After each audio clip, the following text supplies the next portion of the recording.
요한계시록 2장과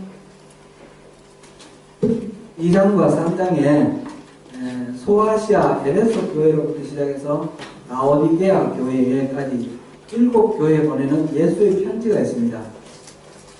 2장 맨 앞에 한번 보십시오. 에베소 교회의 사도에게 편지하라 그랬죠. 그 다음에 8절 보면 서머나 교회의 사도에게 편지하라. 12절에 버가모 교회에 편지하라. 18절에 두아디라 교회의 사도에게 편지하라. 그리고 3장 1절에 사대 교회의 사도에게 편지하라. 그리고 7절에 빌라델비아 교회의 사도에게 편지하라. 그리고 14절 오늘 우리 본문은 라오디게아 교회의 사도에게 편지하라. 이렇게 7개 교회에 편지를 했는데 나중에 우리가 기회가 있으면 이 전부 다를 다시 한번 보겠습니다. 이 편지에는 일정한 패턴이 있습니다. 이 편지는 누구에게 쓰는 건지, 누가 하는 말씀인지, 그러니까 교회 이름이 나오고, 그 다음에 예수님 자신의 소개가 나와 있습니다. 그리고 내용이 세 가지로 분류가 되는데, 그 교회에 칭찬할 내용, 그 다음에 책망할 내용, 그에 따라서 권면할 내용, 그것이 나와 있습니다. 그럼 마지막으로는 이기는 자에게 주시는 축복 말씀하시고 귀 있는 자는 들으라 그 말씀을 해서 이 7개 교회에 똑같은 패턴으로 이렇게 말씀을 하십니다. 에베소 교회 칭찬 한 가지만 우리 한번 읽어보겠습니다. 2장 2절부터 3절까지 같이 한 목소리로 읽습니다. 내가 내 행위와 수고와 내 인내를 알고 또 악한 자를 용납하지 아니한 것과 자칭 사도하되 아닌 자를 시험하여 그의 거짓된 것을 내가 드러낸 것과 또 내가 참고 내 이름을 위하여 견디고 게으르지 아니한 것을 아노라. 아멘. 그동안 믿음을 바로 지키기 위해서 애쓴 부분을 칭찬하고 있습니다. 그와 동시에 책망할 것이 있는데 그것은 너의 처음 사랑을 버렸다 하는 그런 내용입니다. 그러면서 어디서부터 잘못됐는지 그것을 잘 보고 회개하여서 첫사랑, 첫 행위를 회복하라 그 말씀을 권면하십니다. 7교회는 각각 다 이렇게 칭찬의 말, 책망의 말, 권면의 말이 있는데 이 라오디게아 교회는 칭찬의 말이 없습니다. 책망만 있고 권면의 말만 있습니다. 전혀 칭찬받지 못하는 교회는 여기서 7개 교회 중에 라오디게아 교회 하나밖에 없습니다.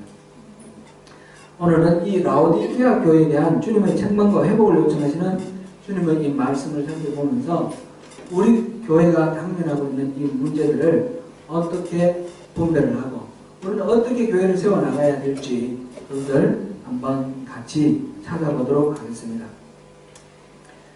먼저 이제 우리가 현 주소를 진단하는 라오디게아 교회의 현 주소를 진단하는 것을 살펴봅니다. 지난주에 우리는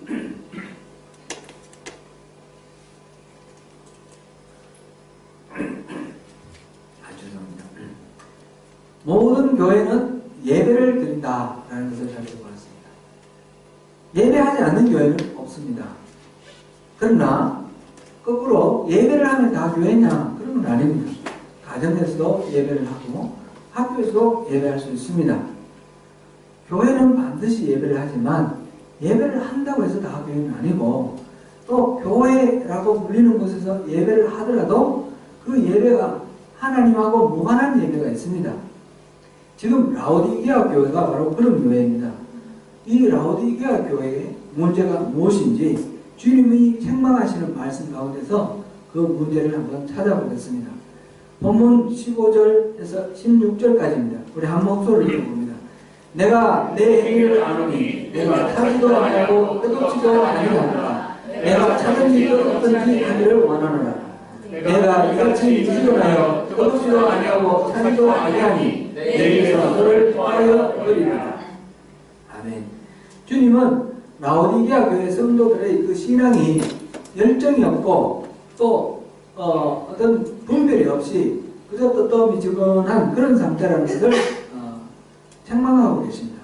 여기서 뜨겁든지 차든지 하라 이 말을 잘못 이해를 해서 예수를 제대로 믿든지 믿지 말든지 양자 택일하라 이런 식으로 이해를 하는 경우도 있는데 그런 뜻은 아닙니다. 예수님이 믿든지 믿지 말든지 마음대로 하라 이렇게는 말씀 안 하십니다. 모든 사람들이 다 믿기를 원하시고 모든 사람이 다 구원받기를 원하시기 때문에 다 차든지 뜨겁든지 하라 이 말은 믿든지 말든지는 아닙니다. 다 믿고 반응을 차갑게 하든지 뜨겁게 하든지 그렇게 하라는 뜻입니다. 뜨겁게 하라는 말은 열정적으로 받아들이라는 뜻이고 차갑게 하라는 것은 냉철하게 받아들이라 그런 뜻입니다. 주님이 말씀을 하셔도 거기에 대해서 아무런 반응이 없고 그냥 뜨뜻미지근하게 있는 그대로 있는 그런 상태가 지금 라오디게아 교회의 모습입니다. 하나님의 말씀이 있으면 우리는 언제나 우리 말씀으로 인해서 우리 삶의 변화가 있어야 됩니다. 그것을 촉구하는 것입니다. 여기서 이 뜨뜻미지근한 것, 루크웜한 이것을 하나님께서는 싫어하신다 그랬습니다. 구역질을 한다 그랬습니다. 입에서 토해내버리고 싶다 그랬습니다. 이런 것은 하나님이 절대로 기뻐하지 않습니다. I am about to spit you out of my mouth. 이렇게 뱉어버리고 싶어 하시는 그런 아주 안 좋은 상황입니다. 그런데 이 한 가지 이렇게 또 미지근한 그러니까 하나님 말씀에 아무 반응이 없는 이것만 있는 것이 아니라 또 하나의 문제가 있는데 그것은 착각에 빠져 있다는 것입니다. 17절입니다. 같이 읽습니다. 내가 말하기를 나는 부자라 의유하여 부족한 것이 없다 하나 내 공부한 것과 아뢰는 것과 바라는 것과 묻는 것과 별것인 것을 알지 못하는도다. 라오디게아 교회는 스스로 부유하다 그러고 부족한 것이 없다, 부자다 그렇게 말합니다. 주님이 보시는 실상은 공고하고 가난하고 헐벗었고 눈물을 쏟다라는 그런 주님의 관점인데 그런데 그들은 스스로 착각에 빠져서 자기들은 아무 문제 없고 자기들은 너무너무 부유하고 그렇다는 것입니다. 이 성서시대의 라오디게아라는 이 교회가 있는 이 도시는 소아시아 부르기아 지방의 수도입니다. 교통의 요지인 링크스 계곡에 위치해서 부유한 상업도시로서 발전하였습니다. 라오디게아 교회에서 히에로폴리라는 도시가 한 6.5km 떨어졌습니다. 6.5km가 아주 가깝죠. 바로 옆에 히에로폴리라는 도시가 있는데 그곳에 큰 온천수가 있습니다. 그래서 거기서부터 수도를 통해서 이 라오디게아 이 도시로 수도를 끌어와서 온천 목욕탕을 크게 짓고 그래서 그것으로 또 유명하고 그뿐만 아니라 이 온천이 병났는데 피부병이라든지 여러가지 병 질환을 고치는 데 굉장히 유용한데 특별히 귀병을 고치는 약 그리고 눈병을 고치는 약 이것이 이 라오디게아 교회 그 도시에 아주 유명했다고 합니다. 이런 부유한 경제적으로 부유한 도시를 배경을 하고 그곳에 사는 사람들이 모인 교회니까 라오디게아 교회 성도들도 경제적으로 형편이 좋아서 스스로 부유하다, 그 다음에 부자다, 부족한 것이 없다 이렇게 생각을 하고 있었지만 이 교회는 영적으로 매우 가난하고 매우 심각한 상태에 있었습니다. 내면적으로는 공고하고 가련하고 헐벗고 그런 상태입니다. 눈이 멀었습니다. 그래서 분별을 할 줄 모릅니다. 하나님이 말씀하셔도 그 하나님 말씀 들리지 않으니까 거기에 대해서 반응할 수도 없고 그냥 있는 그대로 타선적으로 신앙생활을 하면서 그냥 미지근하게 신앙생활을 하며 그러면서 자기만족 속에 빠져 있습니다. 열심히 이들도 모이기에 힘썼고 나름대로 예배를 열심히 드렸습니다. 이 요한계시록의 배경이 로마의 탄압하고 관련되어 있다고 했습니다. 로마의 도미티안 황제 때에 이 교회에 대한 탄압이 있어가지고 많은 배도자들이 나올 때입니다. 교회를 떠나고 그런 때에 이 라오디게아 교회가 있었으니까 여기에 모이는 사람들은 그런 탄압에도 불구하고 하나님 앞에 예배드리는 것을 열심히 이렇게 힘쓰고 사모했던 그런 사람들. 그럼에도 불구하고 이들에 대해서 하나님께서 예수님께서 눈 멀고 헐벗었다라고 말합니다. 자기들이 만족하는 이것이 중요한 것이 아니고 주님이 만족하셔야 되는 것입니다. 우리의 예배, 내가 예배 드리고 오늘 내가 예배 잘 드렸다, 내가 만족한다, 나 은혜 많이 받았다, 이것이 중요한 것이 아니고 하나님께서 이 예배를 기쁘게 받으셔야 되는 것입니다. 이 영적 상태를 가장 단적으로 나타내고 있는 그런 말이 20절에 나와 있습니다. 20절 우리 잘 익숙히 잘 아는 말씀인데 같이 보겠습니다. 시작. 볼지어다 내가 문 밖에 서서 들었더니 누구든지 내 음성을 듣고 문을 열면 내가 그에게로 들어가 그와 함께 먹고 그는 나와 함께 먹으리라. 아멘. 이 말씀은 흔히 믿지 않는 불신자들에게 예수를 믿으면 예수님이 우리 안에 들어와서 우리 안에 거합니다. 우리가 그래서 예수님과 동거하는 삶을 살 수 있습니다. 축복으로 권면하기 위해서 그렇게 흔히 사용하는 그런 성경 구절입니다. 근데 이 성경 구절은 원래 라오디게아 교회 사람들에게 주신 예수님의 편지 말씀입니다. 그러니까 라오디게아 교회에 예수님이 그 안에 계십니까? 안 계십니까? 문 밖에 서서 두드리고 있다고 하셨습니다. 그 교회 안에는 예수님이 안 계시는 교회입니다. 아무리 사람이 많이 모여도, 아무리 재정이 풍부해도, 아무리 아름다운 음악이 있고 그럴듯한 예배가 있다 할지라도 그게 예수님이 안 계시면 무슨 소용이 있겠습니까? 지금 라오디게아 교회의 모습은 그런 것입니다. 그들이 나름대로 열심히 모이고 부유하다, 부족함이 없다라고 말할 만큼 나름대로 시스템도 갖추어 놓고 재정도 풍족하고 또 나름대로 사회교회 같은 경우는 살았다는 이름이 있으나 죽었다 이렇게 표현했는데 아마 이 라오디게아 교회도 그렇지 않겠나 생각됩니다.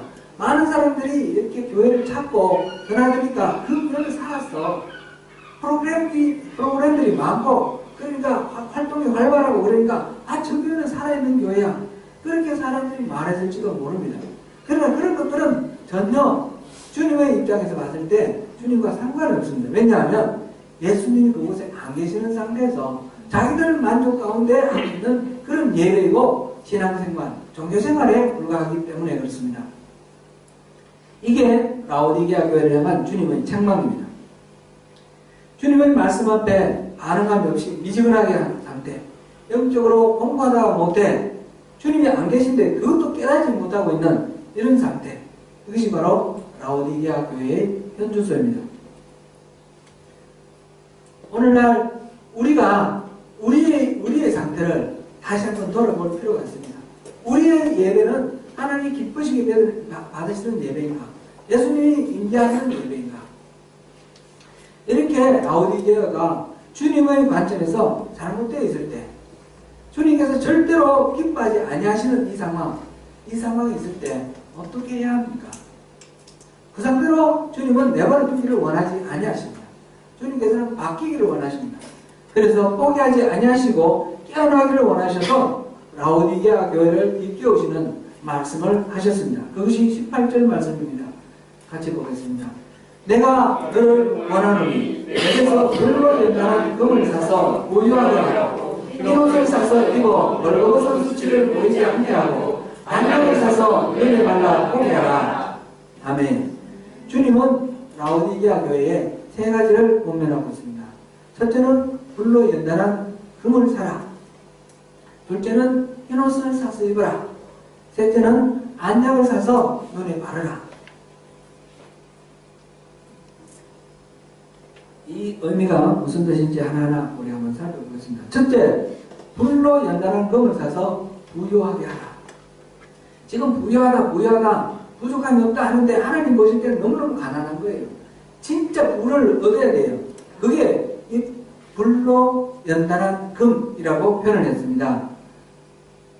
금은 우리가 알다시피 금속 중에서 아주 귀중한 금속이죠. 순금은 세월이 지나가도 녹슬지 않고 삭지가 않습니다.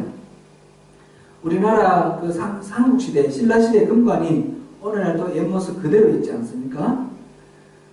불로 연단한 금은 재련을 잘 해가지고 리파인 웰 해가지고 이 금 외에 나머지 성분들을 다 걸럭거리고 순전한 금, 순금, 정금으로 이렇게 재련된 금, 그것을 말합니다. 순금, 정금을 말합니다. 이 금은 예전부터 이 교환수단 중에 가장 귀중한 교환수단으로, 돈으로 그렇게 쓰였습니다. 옛날에 물물 교환하다가 물건과 물건을 막 바꾸다가 이것이 불편하니까 화폐를 쓰는데 조개를 쓰기도 하고 또 풀이나 뭐 이런 것들을 만들어 쓰기도 하는데 요즘은 주로 지폐를 사용하죠. 물론 코인도 쓰지만 주로 노트, 종이로 만든 지폐를 쓰는데 얼마 전까지만 해도 이 지폐를 할 때 반드시 지폐를 발행한 만큼 금을 보유하게 돼 있었어요. 지폐가 무슨 문제가 있으면 금으로 바꿀 수 있도록. 금은 그렇게 항상 교환수단의 기준이 되었습니다. 이 태환제도, conversion system, 태환제도 그렇게 말했는데 그런 식으로 금이 항상 있었는데 지금은 이제 좀 더 발달해가지고 금을 안 씁니다만은 그래도 지진이 난다든지 전쟁이 난다든지 그러면 이 지폐가 아무 소용이 없다 싶을 때 그때 어떻게 하나요? 금을 사놓으죠. 그래서 금값이 막 오르고 그렇습니다. 근데 금은 이렇게 어떤 상황의 변화에도 그 가치가 변하지 않는 그런 귀중한 존재로 이 금을 말했습니다. 예수님께서 말씀하시기를 금을 사라. 금을 사라. 그래서 진짜 부유해지라. 이 말은 변하지 않는 믿음을 가지라. 그런 의미입니다. 영적으로 흔들리지 않는 상황에 따라 움직이지 않는 그런 견고한 믿음을 가지라. 그런 의미입니다. 믿음도 변질하기 쉽습니다. 너무 풍요해도 믿음이 변질되고 너무 가난해도 믿음이 변질되고 이 요한계시록이 기록될 당시에 그 로마의 탄압 때문에도 많이 변질을 했지만 오늘날 뉴질랜드, 우리가 살고 있는 이 뉴질랜드는 너무 부유해서 믿음이 변질되어 가고 있습니다.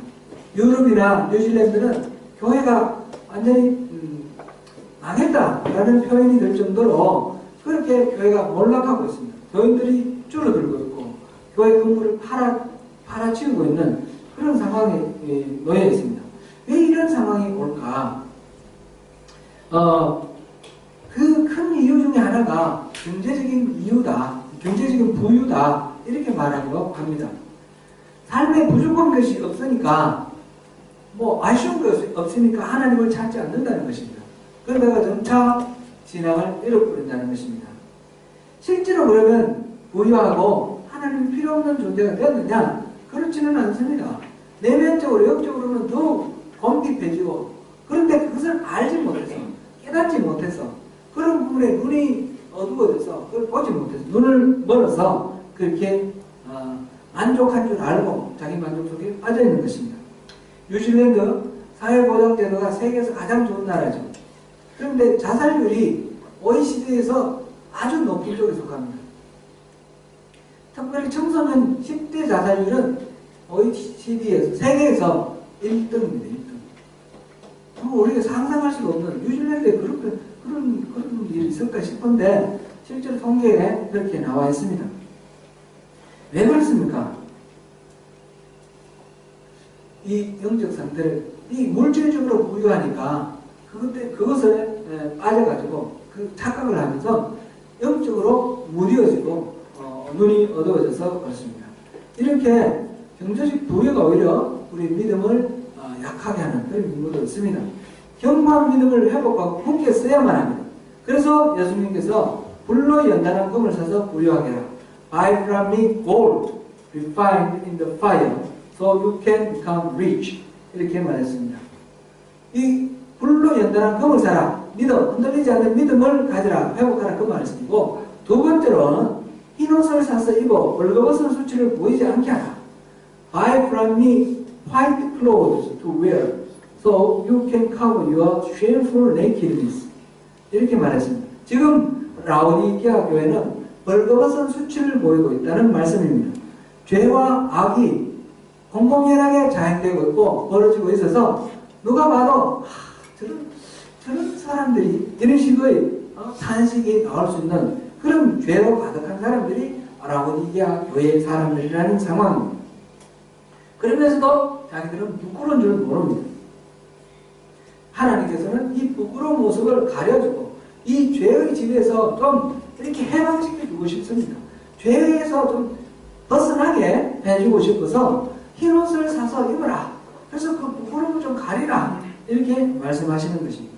흰옷이 무엇입니까? 흰옷은 예수 그리스도가 입혀주시는 의의 옷, The clothes of righteousness, 이것입니다. 예수님의 보혈로 깨끗하게 씻어서 희게 된 옷, 그것이 흰옷입니다. 요한계시록 7장 13절에서 14절에 이 흰옷의 이야기가 나옵니다. 7장 13절 14절 우리 한 목소리로 같이 읽겠습니다. 장로 중 하나가 분명하여 나에게 이르되 이 흰옷을 입은 자들이 누구며 또 어디서 왔느냐? 내가 말하기를 내 주여 당신이 아시나이다 하니 그가 나에게 이르되 이는 큰 반란에서 나오는 자들인데 어린 양의 피에 그 옷을 씻어 희게 하였느니라. 아멘. 한 장로가 흰옷 입은 이들이 누군가 이제 요한에게 물어봤는데 요한은 그 대답을 자기가 못하고 예수님이 아십니다. 주님이 아십니다. 주님께 이제 여쭤본 거죠. 그랬더니 주님이 하신 대답이 어린 양의 피에 씻어서 희게 된 옷을 입은 사람들, 이렇게 말했습니다. 어린 양의 피에 씻는다는 말이 뭔지 우리 다 이해하지 않습니까? 예수님 보혈, 그 보혈의 공로로 죄가 용서받은 사람들, 그런 사람들은 바로 흰옷 입은 사람들이라고 하고 그런 사람들은 성도다, 이렇게 말합니다. 바로 라오디게아 교회 성도들에게 하는 말씀이, 예수님이 하는 말씀이 예수님 십자가 보혈을 입으라. 그래서 여러분들 그 죄를 씻으라. 그런 말씀입니다. 그래서 흰옷을 입고 그 부끄러운 수치를 가려라. 이렇게 표현했습니다. 세 번째는 안약을 사서 눈에 발라 보게 하라. 그랬습니다. Buy from me salve to put on your eyes so you can see. 라오디게아 교회 사람들은 착각에 빠져있는데 그 이유가 무엇입니까? 바로 눈이 멀었기 때문입니다. 그래서 이 안약을 사다 발라서 눈이 멀었는 눈이 다시 개안을 하도록 그거를 요청하라는 것입니다. 이 라오디게아에 그 안약 공장이 유명하다고 제가 앞에 말씀드렸죠. 그래서 그걸 이제 예수님이 말씀하시는 쉽게 이 사람들은 이해를 합니다. 안약을 사서 발라서 눈을 뜨고 볼 수 있게 하라. 그렇게 말씀. 이게 무슨 뜻일까요? 무슨 뜻일까요? 영적 분별력을 가지라. 이 말씀이죠. 이 분별력이 없으면 들어도 듣지 못하고 봐도 보지 못하는 것입니다. 영적 분별력에 관해서 작년 8월에 제가 설교한 내용이 있습니다. 홈페이지를 확인하시고 한 번 더 들어보시면 이 부분을 이해하는 데 도움이 되실 것입니다. 라오디게아 교회가 하나님의 말씀에 왜 미지근하게 반응했을까요? 영적 분별력이 무뎌져 있었기 때문입니다. 그래서 말씀의 의미를 깨닫지 못하니까 반응을 할 수도 없습니다. 뜨겁게도 반응할 수도 없고 차갑게도 반응할 수 없고 그냥 자기들이 있는 그대로 자기 만족스러움만 빠져있는 것입니다. 예수님의 이 라오디게아 교회에 대한 권면은 우리 신앙에 있어서 핵심 중의 핵심입니다. 경과 믿음을 회복하는 것, 예수 그리스도의 십자가 보혈을 의지하는 것, 영적 분별력을 회복하는 것, 이 세 가지입니다. 이것은 누구에게서 사라고 했습니까? 예수님이 나에게서 사라고 했습니다. 예수님께 다 있습니다. 예수님께 찾아가면 예수님이 다 주십니다. 그런데 이 라오디게아 교회 그 사람들이 부유하다 했는데 그는 물질적인 그런 부를 말했는데 그런 것을 가난하다고 말씀하셨으니까 우리가 예수님께 가서 이것을 사기 위해서 지불할 대가는 이런 물질적인 부가 아니라는 것이죠. 우리 그걸 쉽게 알 수가 있겠죠. 우리의 열린 마음, 이것을 가지고 하나님 앞에 나가서 하나님께, 주님께, 우리 주님 예수님께 모든 해결책이 다 있습니다. 경과 믿음을 회복할 수 있는 길도 있고, 그리고 예수 십자가의 보혈을 그 덧입을 수 있는, 그 은혜를 덧입을 수 있는 그 길도 있고, 그리고 이 눈, 감긴 눈이 떠여지는 그 영적 분별력을 가질 수 있는 그런 길도 있습니다. 이것이 바로 살 길입니다. 그래서 19절에서 주님은 이렇게 말씀하십니다. 무릇 내가 사랑하는 자를 같이 있습니다. 무릇 내가 사랑하는 자를 책망하여 징계하노니 그러므로 내가 열심을 내가 라오디게아 교회의 지금 모습이 주님 보시기에 칭찬할 게 하나도 없는 낙제 점수입니다. 그런데 이 교회 성도들을 주님은 사랑하십니까? 안 하십니까? 사랑하십니다. 사랑하시니까 그냥 내버려 둘 수가 없습니다. 그래서 이 방법을 알려주십니다. 그러면서 부탁하시는 말씀이 내가 열심을 내라. 회개하라. 그 자리에 있지 말고 돌이켜서 열심을 내서 나에게 와서 이것을 사라. 주님께서 그렇게 말씀하십니다. 주님의 권면 말씀을 듣는 우리가 어떻게 반응을 해야 할까요? 바로 권면의 말씀을 받아들여서 회개하고 그 말씀을 우리 삶에 적용해서 실천하는 것, 열심을 내서 그 말씀대로 살아가는 것, 이것이 우리가 반응해야 할 것입니다. 태도입니다. 지금은 아니라고 타성에 젖은 신앙에서 벗어나서 깨어나야 하는 것입니다. 오늘날 한국교회의 흐름을 보면 크게 두 가지 흐름이 있습니다. 하나는 복음주의라고 그러고 하나는 개혁주의라고 합니다. 복음주의는 둘 다 지금 극단으로 이렇게 흐르는, 양쪽 극단으로 흘러갑니다. 그래서 극단을 흐르지 말고 균형을 잘 잡는 것이 중요한데 이 부분을 좀 잘 이해를 하고 있으면 좋겠습니다. 복음주의는 성령의 역사하심을 강조하다 보니까 신비주의로 이렇게 치우치는 그런 경향이 있습니다. 개혁주의는 하나님의 절대 주권을 강조하다 보니까 인간의 책임을 너무 무시하고 성령의 일하심을 부인하는 그런 지경에까지 이르고 있습니다. 그래서 제가 한사람 교회에서도 그런 일이 좀 있었는데 개혁주의 신앙 쪽에 아주 이렇게 편중되어 있는 분들은 여러분 삶에서 이렇게 사십시오, 열심을 내십시오 이렇게 말하면 듣기 싫어해요. 듣기 싫어하는 게 아니라 끔찍이 싫어해요. 열심을 내라 하면 펄쩍 뜹니다. 그런 경향이 많이 오클랜드도 그렇게 설교하고 그렇게 신앙생활 하시는 분들이 많이 있습니다. 왜 그렇게 생각을 하느냐면 하나님이 다 해주시는 건데 주님께 전적으로 의지하지 아니하고 내가 뭔가 하려고 하면 그거는 안 된다는 것입니다. 이거는 타당성이 절반은 있고 절반은 없는 겁니다. 이제 개혁주의라는 것이 갖고 있는 이런 한계가 있습니다. 이거를 잘 분별을 하고 균형을 가져야 됩니다. 균형을. 그래서 성령의 역사하심도 인정하고 우리가 열심을 내면서 하나님이 우리와 동행하면서 일해 주시는 모든 우리의 그 스텝 바이 스텝 함께 하시면서 일해 주시는 성령의 역사하심을 우리가 믿어야 되고 그 모든 성령의 역사하심이 바로 하나님의 은혜다. 나의 공로가 아니고 나의 능력이나 내 중심적인 뭐가 아니고 나의 의가 아니고 하나님의 은혜다라는 것을 인정하고 나가는 것. 그런 신앙이 균형 있는 신앙입니다. 가만히 있으라. 무조건 우리는 인간적인 어떤 것도 주님 앞에 올바르지 않다. 가만히 있으라. 그러면 저는 이 세월호 사건의 그것이 자꾸 연상이 되고 너무너무 비극적인 말인 것 같아요. 하나님께서 결코 좋아하지 아니하실 것 같아요. 성경에는 그렇게 가르치지 않습니다. 수를 셀 수 없이 반복해서 주님은 우리에게 결단하고 순종하기를 요청하십니다. 주님이 말하시는 것은 깨달은 것을 우리 삶에 적용하고 순종하며 실천하는 게 힘쓰는 것입니다. 답은 우리에게 있는 것이 아니라 주님께 있습니다. 주님께 있는 그 답을 우리가 가서 대가를 지불하고 살아 그랬습니다. 그 대가는 우리의 결단과 우리의 순종, 그것에 따르는 여러 가지 우리 삶의 불편함 이런 것들 다 망라하는 대가입니다. 그래서 예수님께서 한 젊은 관원에게 그랬습니다.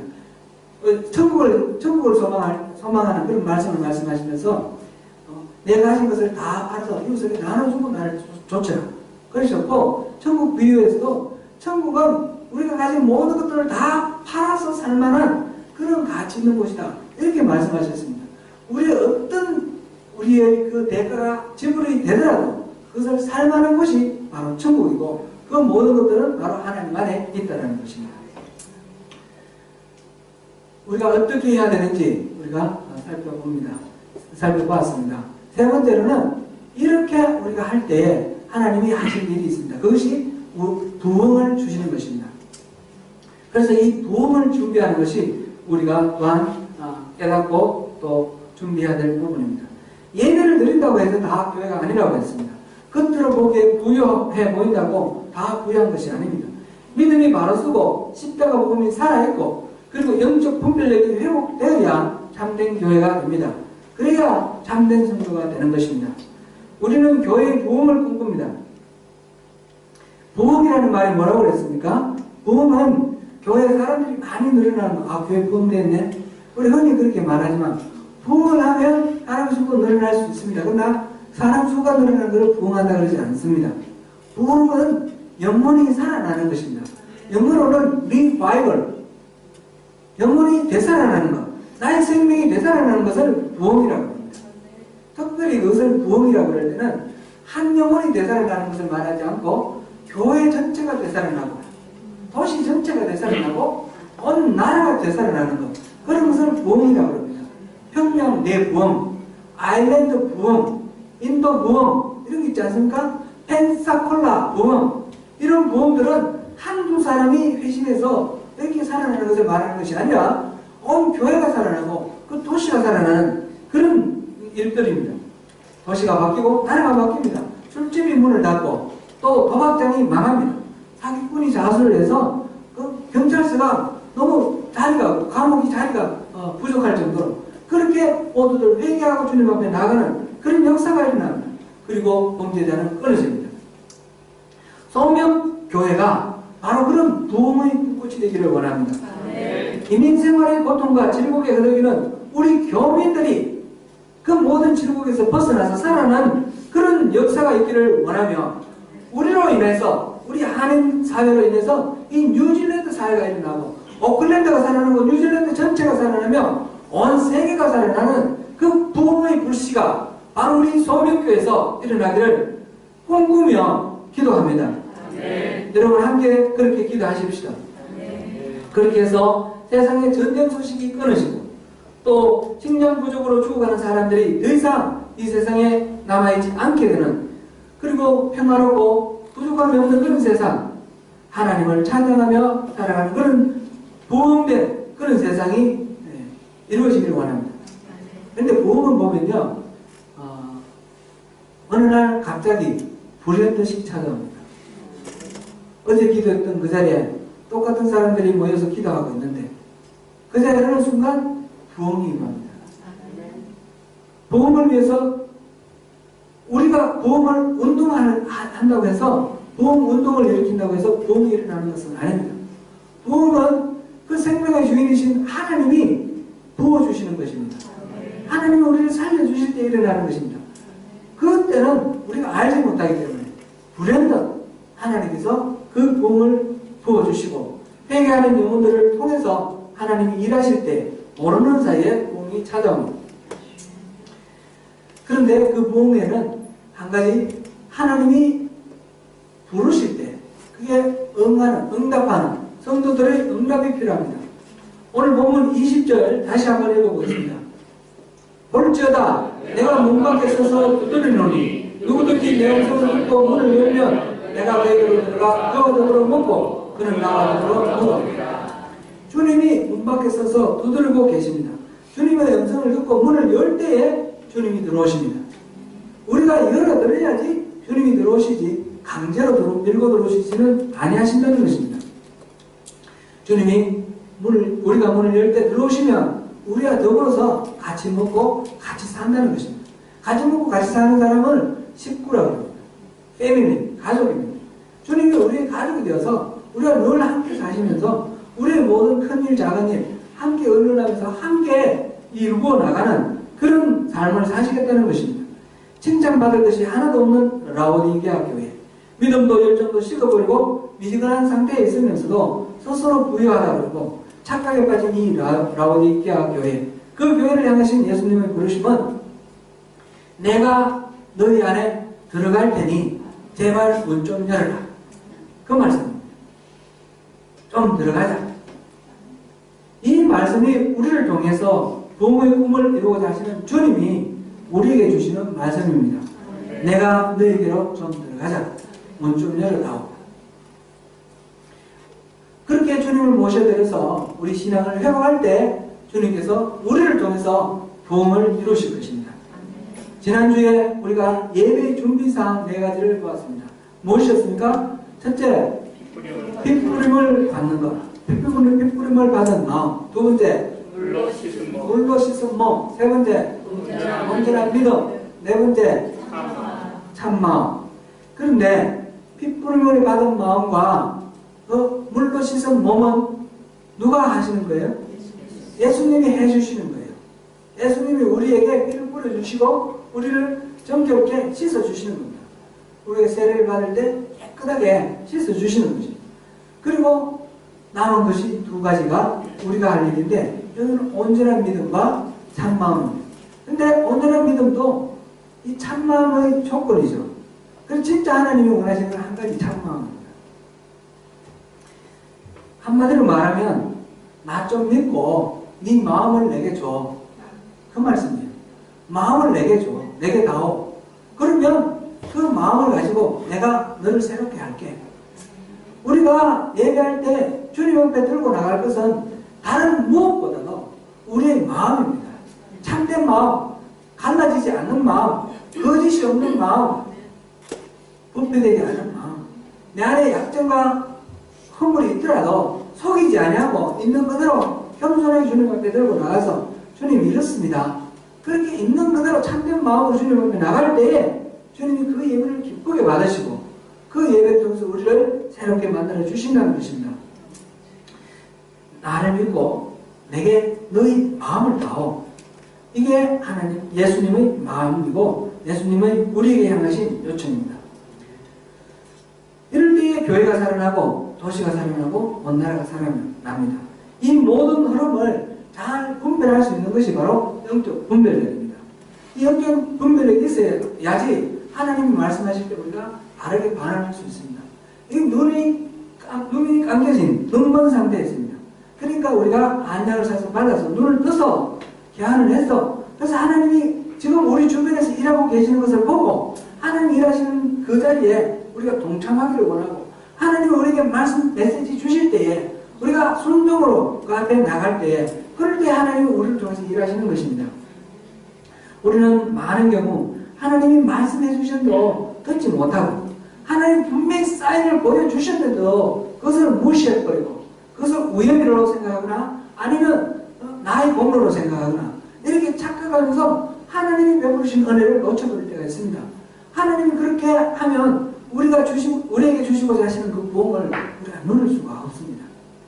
사랑하는 성도 여러분, 주님이 우리를 부르신 이유가 뭔지 아십니까? 단지 우리를 잘 먹고 이 땅에서 잘 먹고 잘 살게 하기 위해서, 세상 복을 잘 많이 누리게 하기 위해서 우리를 구원하셨을까요?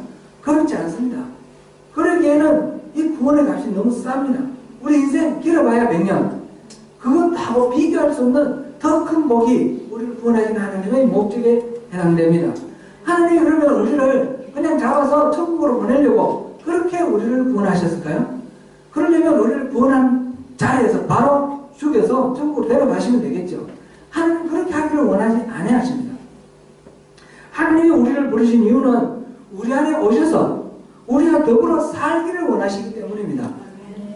하나님은 그 친밀한 사랑의 교제 가운데 우리가 더불어서 사랑을 나누면서 그렇게 온전히 하나가 될 때 천국의 삶을 우리와 함께 더불어 사는 것을 원하시는 것입니다. 그렇게 되면 우리는 주님의 마음을 알게 되고 주님의 소원을 알게 되고 주님 뭘 기뻐하시는지 뭘 싫어하시는지 다 압니다. 주님의 속마음을 속속들이 아는 우리는 자연히 주님의 소원을 위해서 우리가 살아가게 됩니다. 그렇게 될 때에 주님이 원하시는 부흥, 그것이 우리를 통해서 일어나게 되는 것입니다.